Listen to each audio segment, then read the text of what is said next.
Hi friends, welcome to our channel. இன்றைக்கி நம்ம சேனலில் ஒரு சூப்பரான பாஸ்தாவை வச்சு சூப்பரான பாயாசம் தான் பார்க்க போகிறோம். நார்மலாகவே பாஸ்தானா குழந்தைங்களுக்கு ரொம்பவும் பிடிக்கும். அதில் பாயாசம்னும் பொழுது ரொம்பவுமே விரும்பி சாப்பிடுவாங்க. ஸோ வாங்க எப்படி செய்கிறதுன்னு பார்க்கலாம்.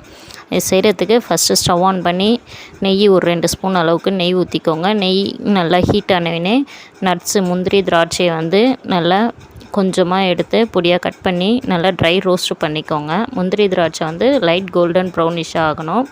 இந்த அளவுக்கு முந்திரி திராட்சை கலர் மாறினோடனே எடுத்து ஒரு பிளேட்டில் வச்சுக்கோங்க. அடுத்து மீதி இருக்க அதே நெய்யிலே 1 கப் அளவுக்கு நான் வந்து பாஸ்தா எடுத்திருக்கேன். அதையுமே போட்டு நல்லா ட்ரை ரோஸ்ட் பண்ணிக்கோங்க. பாஸ்தா ஃப்ரை பண்ணும் பொழுது வந்து ஸ்டவ் வந்து மீடியம் ஃப்ளேமில் தான் இருக்கணும். மீடியம் ஃப்ளேமில் வச்சு லைட் கோல்டன் ப்ரௌனிஷ் ஆகிற வரைக்கும் நல்லா ட்ரை ரோஸ்ட் பண்ணிக்கணும். பாஸ்தா வந்து கோல்டன் கலரில் வரணும். அந்த அளவுக்கு மினிமம் ஒரு 5 to 10 மினிட்ஸ்னால் ஆகும். அவ்வளோ டைமில் வந்து இது வந்து கோல்டன் ப்ரௌனிஷ் ஆகணும்.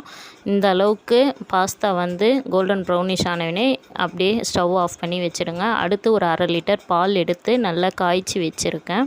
பால் நல்லா கொதிக்குது. இந்த கொதிக்கிற டைமில் வந்து வாசனைக்காக ஏலக்காய் தூள் ஒரு சிட்டிக்கு அளவுக்கு ஏலக்காய் தூள் போட்டிருக்கேன். அடுத்து வந்து பாயாசத்துக்கு ஸ்வீட்டுக்காக ஒரு 1/2 கப் அளவுக்கு சர்க்கரை சேர்த்துருக்கேன்.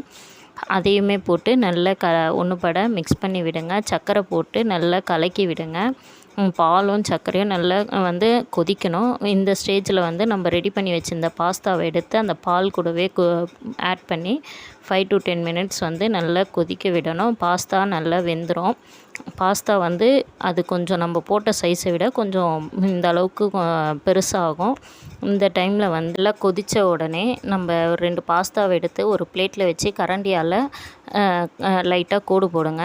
நல்லா வெந்திருக்கு. ஸோ இந்த அளவுக்கு வெந்தவினே நம்ம ஃப்ரை பண்ணி வச்சுருந்த நட்ஸ் எல்லாம் எடுத்து போட்டு தூவி குழந்தைங்களுக்கு சர்வ் பண்ணோம்னா ரொம்பவுமே பிடிச்சமான பாஸ்தா பாயாசம் ரெடி. ஸோ நீங்களும் இதை ட்ரை பண்ணி பாருங்கள். ட்ரை பண்ணி பார்த்துட்டு எப்படி இருந்ததுன்னு கமெண்ட் பண்ணுங்கள். இந்த வீடியோ உங்களுக்கு பிடிச்சிருந்தா லைக் பண்ணுங்கள், ஷேர் பண்ணுங்கள், கமெண்ட் பண்ணுங்கள். மறக்காமல் நம்ம சேனலை சப்ஸ்கிரைப் பண்ணிக்கோங்க. தேங்க்ஸ் ஃபார் வாட்சிங்.